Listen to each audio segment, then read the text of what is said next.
Hi everyone, Ginette Biro here. I'm a medium and a channeler, and I had a great question come in to simply define the difference between mediumship and channeling, because there's a lot of people out there that are channeling different spirits, talking to different spirits. What's the difference? Is it the same thing?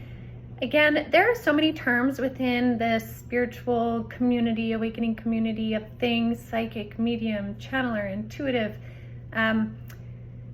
They really represent whatever the person feels they represent. There are some defining qualities to each of them for sure, but in some ways they can be interchangeable depending on your perspective. So really, I can't say it's one way or the other. Now, what I can tell you is the difference of what I see or what I experience. So, for example, when I'm doing a mediumship reading, I really am being a third party, like a mediator or an interpreter. That's a better word. I'm like a third party interpreter. So there's the person that comes to see me for a reading, there is the spirit, and then there's me. And I am the one that can be that interface to translate based on my language with spirit, what the spirit is trying to say.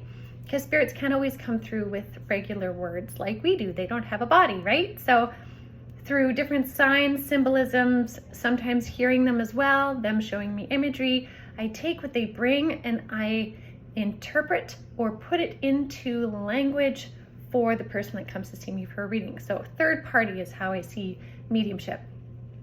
Channeling is when spirit speaks more directly through me. So one way to visualize that is when I'm doing mediumship, a little bit of my mind has to kind of move out of the way so I can kind of clearly connect in. So the piece that moves out of the way is the one in my mind that's like, I need to do this for groceries, I need to run the kids here, I have to do this. I have to take that left brain kind of and move it out a little bit, right? So maybe say a quarter.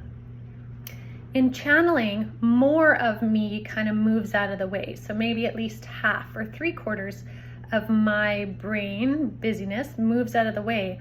And the spirit that's channeling through me merges essentially with my aura. They merge more with my frequency. And when they do that, they can speak more freely through me. Now, for me, when I do channeling, my voice doesn't change. The cadence may, and certain expressions may, but my voice doesn't really change. There are some mediums that are known to do trance mediumship where they kind of essentially fall asleep and then start speaking, sometimes in a different voice box, tones, accents, all of that. For me, it just comes through naturally. It comes right through without me being in the middle interpreting. So the same time in which you're hearing the information, I'm also hearing the information slightly removed. It's really quite cool, and it took me a while to get used to that energy and allow it to come through. It started to happen a little bit in readings years ago where a spirit would say, "You're almost getting what I'm trying to say, but would you mind if I just speak through you?"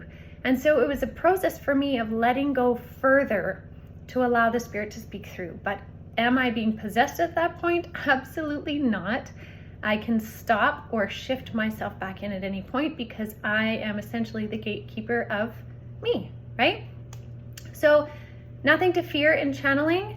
I would say one little piece of whether I say caution or heads up is when channeling comes through in that way, I would say make sure you're channeling someone that you're very comfortable with, guides that you're very familiar with, you've worked with before, because there's a certain amount of kind of intimacy.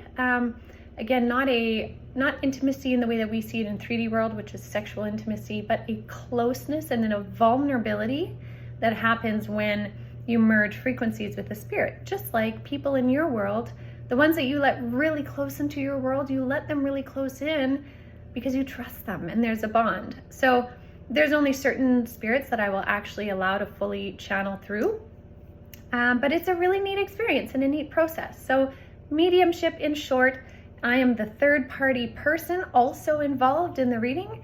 Channeling, I get out of the way a lot more and spirit speaks more directly through me. And it's really neat what we learn. So I hope that helps explain that a little bit. And definitely keep the questions coming. I really enjoy this so very much, you guys. So wishing you a beautiful day, and I'll be back again.